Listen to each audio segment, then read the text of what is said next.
എല്ലാവർക്കും പുതിയൊരു ടോപ്പിക്കിലേക്ക് സ്വാഗതം. ഇന്ന് ഞാൻ പറയാൻ പോകുന്നത് ഒരു കറണ്ട് സബ്ജക്റ്റിനെ കുറിച്ചാണ്. നമ്മുടെ ജസ്റ്റിസ് ഹേമ കമ്മിറ്റി റിപ്പോർട്ടിനെ കുറിച്ച്. ശരിക്കും പറഞ്ഞാൽ അങ്ങനെ ഒരു സബ്ജക്റ്റ് ഞാൻ എടുക്കേണ്ടെന്ന് കരുതിയതാണ്. കാരണം ആവശ്യത്തിലും അധികവും അത് നമ്മുടെ യൂട്യൂബ് ഫീഡിൽ കിടന്ന് കറങ്ങിക്കൊണ്ടിരിക്കുന്ന ഒരു സബ്ജക്റ്റ് തന്നെയാണ്.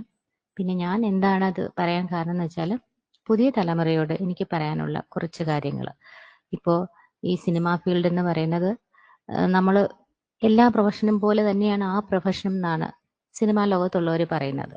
അങ്ങനെയെങ്കിൽ നീതിന്യായ വ്യവസ്ഥ നമ്മളെല്ലാം ബാധിക്കുന്ന, നമ്മളെല്ലാം മാനിക്കുന്ന, ബഹുമാനിക്കുന്ന നീതിന്യായ വ്യവസ്ഥ സിനിമാ വ്യവസായത്തിലുള്ളവർക്കും ബാധകമാണ്.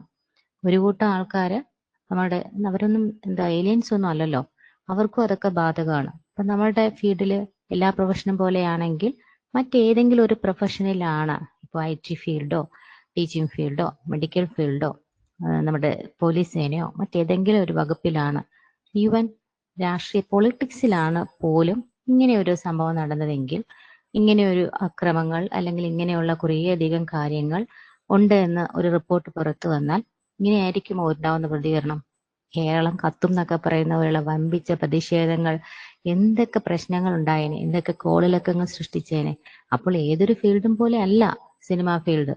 കാരണം അങ്ങനെ എല്ലാ ഫീൽഡും പോലെയാണെങ്കിൽ നാളെ ഒരു IT ഫീൽഡിൽ നിങ്ങൾ ജോലിക്ക് ചെല്ലുന്ന സമയത്ത് അല്ലെങ്കിൽ നിങ്ങൾ അവിടെ ജോലി ചെയ്യുന്ന സമയത്ത് ഇത്രയൊക്കെ അഡ്ജസ്റ്റ്മെന്റ് നടത്തണം എന്നുണ്ടെങ്കിൽ എത്ര പേര് ആ ഫീൽഡിൽ വർക്ക് ചെയ്യും? അവരത് കളഞ്ഞിട്ട് പോകും. അപ്പൊ എനിക്ക് പുതിയ തലമുറയോട് പറയാനുള്ളത്, നിങ്ങൾ കാണിക്കേണ്ട ആർജവം. നിങ്ങൾ ഒരു സ്ഥലത്ത് ജോലിക്ക് പോകുമ്പോൾ ഇപ്പൊ അവരെല്ലാരും പറയും ഞങ്ങളുടെ പാഷനാണത്. ഈ പാഷൻ എന്ന് പറഞ്ഞ ഒരു വാക്ക് കൊണ്ട് അത്രയും പാഷന് വേണ്ടി എന്തും ചെയ്യുന്നവരായി നിങ്ങൾ മാറാതിരിക്കുക. പാഷൻ എല്ലാ ഫീൽഡിനോടും പാഷനാവാം.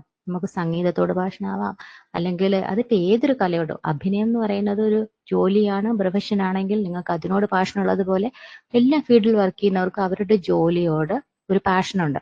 ആ പാഷൻ ഇപ്പൊ ഒരു ഇന്റർവ്യൂ നടക്കുകയാണ്, അല്ലെങ്കിൽ ആ ജോലി കിട്ടാൻ 100 ആയിരക്കണക്കിന് പേര് അല്ലെങ്കിൽ ഒരു 50 പേര് ഇന്റർവ്യൂവിന് ചെല്ലുമെന്ന് കരുതുക.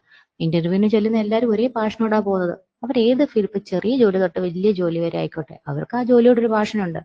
ആ ജോലിക്ക് വേണ്ടി ചെല്ലുമ്പം അവിടെ ഇതുപോലെ അഡ്ജസ്റ്റ്മെന്റ് വേണം എന്ന് പറയുമ്പോൾ എല്ലാവരും എനിക്ക് ഭയങ്കര പാഷനാണ് ഈ ജോലിയോട്, അതുകൊണ്ട് ഞാൻ ഈ അഡ്ജസ്റ്റ്മെന്റിന് തയ്യാറാണെന്ന് പറഞ്ഞാൽ കേരളത്തിന്റെ അവസ്ഥ എന്താകും? അങ്ങനെ എനിക്ക് പാഷൻ ഉള്ളത് കൊണ്ട് ഞാൻ എല്ലാ അഡ്ജസ്റ്റ്മെന്റിനും തയ്യാറാകുന്നു എന്ന് പറയുന്നതിൽ അർത്ഥമില്ല. നിങ്ങൾക്ക് ആ ജോലി വേണം, നിങ്ങൾ കോംപ്രമൈസ് ചെയ്യാതിരിക്കാനുള്ള ആർജവം, തൻ്റെടം നിങ്ങൾക്ക് ഉണ്ടാവണം. അത് ന്യൂ ജനറേഷൻ ആയതുകൊണ്ട് അവർ തീർച്ചയായിട്ടും അത് കാണിക്കുമെന്ന് എനിക്ക് ഉറപ്പുണ്ട്. അപ്പൊ ഇതുവരെ കാണിച്ചവരോട് അപ്പൊ എനിക്കത് വിഷമം തോന്നാൻ കാരണം, ഞാൻ ഒന്ന് രണ്ട് പേരുടെ സംസാരമാണ്, സിനിമാ ഫീൽഡിലുള്ള എല്ലാ വ്യക്തികളും ഇങ്ങനെ തന്നെയാണെന്നുള്ള അടച്ചാക്ഷേപം. അപ്പോൾ സത്യസന്ധരായി ജീവിച്ച എത്ര പേരുണ്ടായിരിക്കാം നമ്മുടെ മനസ്സിൽ? ഇപ്പം മൺമറഞ്ഞു പോയവരും സത്യസന്ധരായി ജീവിച്ചവരുമായ ഒരുപാട് വ്യക്തികളുണ്ടാവും. ഒരു കോംപ്രമൈസിനും വഴങ്ങാതെ സ്ട്രോങ് ആയി നിന്ന ഒരുപാട് ബോൾഡ് ലേഡീസ് ഉണ്ടാവും. അതുപോലെ തന്നെ സത്യസന്ധരായി ജീവിച്ച ഒരുപാട് മെയിൽ ആർട്ടിസ്റ്റുകൾ ഉണ്ടാവാം. പക്ഷെ ഇപ്പൊ ഈ ജസ്റ്റിസ് ഹേമ കമ്മിറ്റി റിപ്പോർട്ട് വന്നപ്പോൾ ഇതിൽ ആരാ തെറ്റ് ചെയ്തത്? ഓരോരുത്തർ അവരവരുടെ ഇഷ്ടത്തിനനുസരിച്ചുള്ള കഥകൾ ഉണ്ടാക്കുമ്പോൾ ജെന്യുവിനായിട്ട് ജീവിച്ച് മൺമറഞ്ഞു പോയ ഒരുപാട് ആൾക്കാർ അവർ വേദനിക്കുന്നുണ്ടാവും. കാരണം അവർക്ക് സത്യം വിളിച്ചു പറയാൻ കഴിയുന്നില്ല. അങ്ങനെ പറഞ്ഞാൽ അവരെ സമൂഹം വിശ്വസിക്കില്ല. പിന്നെ ഈ ജസ്റ്റിസ് ഹേമ, ഈ ജസ്റ്റിസ് ആ വാക്ക് തന്നെ, അതിന്റെ ഇമ്പോർട്ടൻസ്, അതിന്റെ വാല്യൂ അതില്ലാണ്ടായി. കാരണം ഒരു ജസ്റ്റിസ് ഇത്രയും രൂപ മുടക്കി നമ്മുടെ ഖജനാവിൽ നിന്ന് കൊടുത്ത പൈസ കൊടുത്ത് ഒരു കമ്മിറ്റി ഒരു റിപ്പോർട്ട് കൊണ്ടുവന്നിട്ട് അതിന് ഇത്രയും വർഷം അതിനൊരു വാല്യൂ ഇല്ല. ഇത് നിങ്ങൾ പുറത്ത് വിടണ്ട, അല്ലെങ്കിൽ ഇത് നിങ്ങൾ സൂക്ഷിച്ചു വെച്ചോ, ഇത്രയും അതിക്രമം ഇവിടെ നടക്കുന്നുണ്ട്, പക്ഷെ അത് പുറത്ത് വിട്ട ഒരുപാട് പേരെ ബാധിക്കും. അപ്പൊ അങ്ങനെ ബാധിക്കുന്ന പോക്സോ വരെ ഉണ്ടെന്ന് പറയുന്നു. നമ്മുടെ നാട്ടിലാണ് അല്ലെങ്കിൽ മറ്റേതെങ്കിലും ഒരു സ്ഥലത്താണ്, ഇപ്പൊ ഒരു സാധാരണക്കാരൻ അല്ലെങ്കിൽ ഒരു കൂലിപ്പണിക്കാരനാണ് ഒരു ജോലി സ്ഥലത്ത് അല്ലെങ്കിൽ ഒരു ചെറിയൊരു വ്യവസായി ആണ് ഇങ്ങനെ ചെയ്തതെങ്കിൽ, അവരുടെ ജോലി സ്ഥലത്ത് അവരുടെ വീട്ടിൽ ജോലിക്ക് നിന്നിരുന്ന വ്യക്തിയാണ് ഇങ്ങനെ ചെയ്തതെങ്കിൽ ഇവിടെ ആ വീടും അടിച്ചു തകർത്ത് എന്തൊക്കെ പ്രശ്നങ്ങൾ ഉണ്ടാക്കിയേനെ. പക്ഷെ അപ്പൊ ഈ ജസ്റ്റിസ് ഒക്കെ ഇറങ്ങി ചെന്ന് നമ്മൾ പിടിച്ച് അവരെ പിടിച്ചു തൂക്കിക്കൊല്ല അവരെ പറഞ്ഞുകൊണ്ട് ഇവരെ ബഹളം ഉണ്ടാക്കും. പക്ഷെ ഇതിപ്പോ സിനിമാ ഫീൽഡാണ്, ഇവിടെ ഇത്ര പ്രശ്നങ്ങളാണ്. ഇത് വേറെ ആരും, ഇപ്പൊ ഇതിന് ശരിക്കും പറഞ്ഞാൽ നമ്മൾ എന്താ പറയേണ്ടത്, ഇത് വേറൊരു ലോകം പോലെ. കേരളത്തിൽ തന്നെ രണ്ട് ലോകം, സിനിമാ ലോകം വേറെ, ബാക്കിയുള്ള ജോലിക്കാരെല്ലാം വേറൊരു വിഭാഗം പോലെ. എന്താ ഇത്? ശരിക്കും പറഞ്ഞ ഇങ്ങനെ ഒരു ലോകത്ത് ജീവിക്കേണ്ടി വന്നതിൽ എനിക്ക് സ്വയം ആത്മനിന്ദ തോന്നുന്നു. നമ്മൾ മറ്റെല്ലായിടത്തും പറയുന്ന പോലെ നമുക്ക് ഭയങ്കര രോഷം തോന്നും. നമ്മൾ കുറെ ദിവസം ഇരുന്ന സിനിമാക്കാർ ഈ ചെയ്തവരൊക്കെ അങ്ങനെയാട്ടെ ഇങ്ങനെയാട്ടെ എന്ന് പറയുമ്പോൾ അതിനെതിരെ ഒരു നീതിന്യായ വ്യവസ്ഥയ്ക്ക് ശക്തമായി പ്രതികരിക്കാൻ കഴിഞ്ഞില്ലെങ്കിൽ ഒരു സാധാരണക്കാരൻ എങ്ങനെ പ്രതികരിക്കാൻ പറ്റും? ഞാൻ പറഞ്ഞ പോലെ നേരത്തെ ഓരോ വ്യക്തികളും കൂട്ടം കൂടി എന്ന് പറയും എല്ലാ സിനിമാക്കാരും ഇങ്ങനെ, എനിക്കറിയാവുന്ന പല നടികളും ഇങ്ങനെ, അല്ലെങ്കിൽ പല പുരുഷന്മാരും ഇങ്ങനെയാണ്, ഇങ്ങനെയുള്ള വർത്തമാനങ്ങൾ പറഞ്ഞ് സിനിമാക്കാരെ മൊത്തം അവർ അടച്ചാക്ഷേപിക്കും.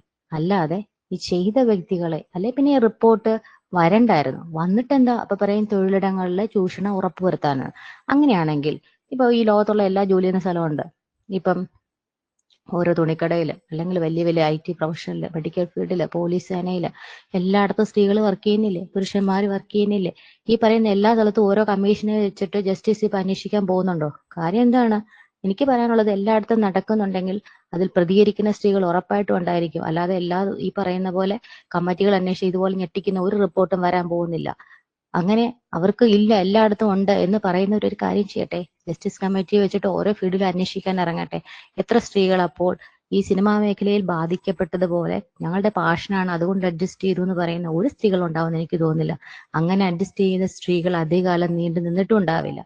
അപ്പോ എനിക്ക് പറയാനുള്ളത്, ഇപ്പൊ പറഞ്ഞ പോലെ ഈ പഴയ ആൾക്കാരെ ഒന്നും വലിച്ചു കീറി ഒന്നും ഒട്ടിക്കൊന്നും അല്ല, പുതിയ ആൾക്കാരോട്, ന്യൂ ജെൻ ആൾക്കാരോട് പറയാനുള്ളത്, നിങ്ങളെങ്കിലും എത്ര വലിയ പാഷനാണെങ്കിലും എത്ര വലിയ ഓഫർ വന്നാലും നിങ്ങൾക്ക് നോ പറയേണ്ടടുത്ത് നോ പറയാനുള്ള ധൈര്യം ഉണ്ടായിരുന്നു. നിങ്ങൾക്ക് നിങ്ങളുടെ കഴിവിൽ, നിങ്ങൾക്ക് അഭിനയിക്കാനുള്ള കഴിവിൽ നിങ്ങൾക്ക് ഭയങ്കര കോൺഫിഡൻസ് ആണെങ്കിൽ, അല്ലെങ്കിൽ നിങ്ങൾക്ക് നിങ്ങളുടെ കഴിവിൽ വിശ്വാസമുണ്ടെങ്കിൽ നിങ്ങൾ തീർച്ചയായിട്ടും ആ ഫീൽഡിൽ ശോഭിക്കും.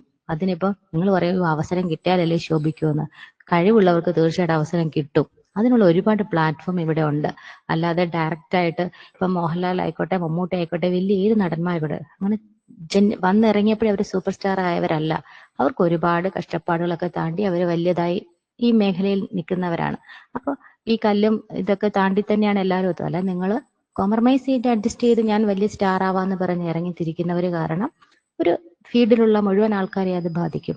അപ്പൊ ശരിക്കും പറഞ്ഞ ജെന്യുവനായി ജീവിച്ച, സത്യസന്ധരായി ജീവിച്ച ഒരുപാട് ആൾക്കാരെ വേദനിപ്പിച്ചുകൊണ്ട്, എന്താ പറയുന്നത്, ഒരു വാല്യൂ ഇല്ലാത്ത ഒരു ഈ കമ്മിറ്റി റിപ്പോർട്ട് ഇനിയും ഇത് പഠിക്കാനായിട്ട് ഖജനാവിൽ നിന്ന് കുറച്ച് പൈസ കൊടുത്തിരിക്കുന്നു. എന്തിനാണെന്ന് എനിക്കറിയില്ല. ഇപ്പൊ തന്നെ പഠിച്ച് ഇത്രയും ബഹളം വെച്ച റിപ്പോർട്ട്, അതിനകത്ത് ഒരു രോഷമോ ഒരു പ്രതികരണമോ ചാനൽ ചർച്ചകളിൽ നടന്ന കുറച്ച് ബഹളങ്ങളല്ലാതെ എന്താ ഇവിടെ സംഭവിച്ചത്? ഇനിയും ഖജനാവിൽ നിന്ന് വീണ്ടും സാംസ്കാരിക വകുപ്പ് കൈമാറിയിരിക്കുന്ന കുറെ അധികം പൈസകൾ, അത് വീണ്ടും ഇതിനു വേണ്ടിയിട്ട്. എന്തിന്? എന്ത് പ്രഹസനത്തിന്? ഇത് കൊടുത്തിട്ട് വീണ്ടും വരുന്ന അടുത്ത റിപ്പോർട്ട് അപ്പോഴും കാണുമല്ലോ ഈ പറഞ്ഞ, വീണ്ടും പഠിക്കാൻ മീൻസ് ഇവരെന്താ ഉദ്ദേശിക്കുന്നത്? കുറെ ആൾക്കാരെ സർവേ ചെയ്യുന്നു, വീണ്ടും അഗെയിൻ ഇവരൊക്കെ തന്നെയല്ലേ സിനിമ ഫീൽഡ്, അവർ വീണ്ടും റിപ്പോർട്ട് കൊടുക്കുന്നു, കുറെ വർഷങ്ങൾക്ക് ശേഷം അതിരിക്കുന്നു, കുറെ വർഷങ്ങൾ കഴിയുമ്പോൾ അത് വീണ്ടും പുറത്തു വരുന്നു, അതും കുറെ ചാനൽ ചർച്ചകളൊക്കെ കഴിയുന്നു, വീണ്ടും അഗെയിൻ എല്ലാം പഴയതുപോലെ. ഇതുകൊണ്ടൊന്നും സംഭവിക്കാൻ പോകുന്നില്ല.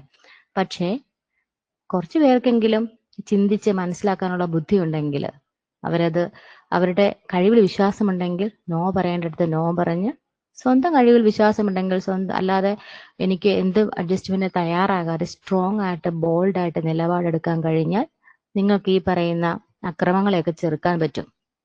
അല്ലാതെ നിങ്ങളെല്ലാം ഫ്ലെക്സിബിൾ ആയിട്ട് നിന്ന് കൊടുത്തിട്ട് എനിക്ക് പിന്നെ നമ്മളൊരു കമ്മിറ്റിയുടെ മുന്നാകെ ഒരു പരാതി പറഞ്ഞിട്ട് എന്താ കാര്യം?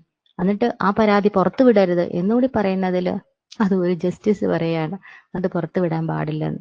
അപ്പോഴുണ്ടാണ് ഈ നീതിന്യായയുടെ അവസ്ഥ തോന്നിയിട്ട്, സഹതാപം തോന്നിയിട്ടാണ് ശരിക്കും പറഞ്ഞാൽ ഞാൻ ഇന്നിങ്ങനെ ഒരു കറണ്ട് സബ്ജക്റ്റ് എടുത്തത്. ഓക്കെ, അപ്പൊ നിങ്ങളുടെ അഭിപ്രായങ്ങളും കമന്റുകളിലൂടെ രേഖപ്പെടുത്തുമെന്ന് വിചാരിക്കുന്നു. Okay, thank you.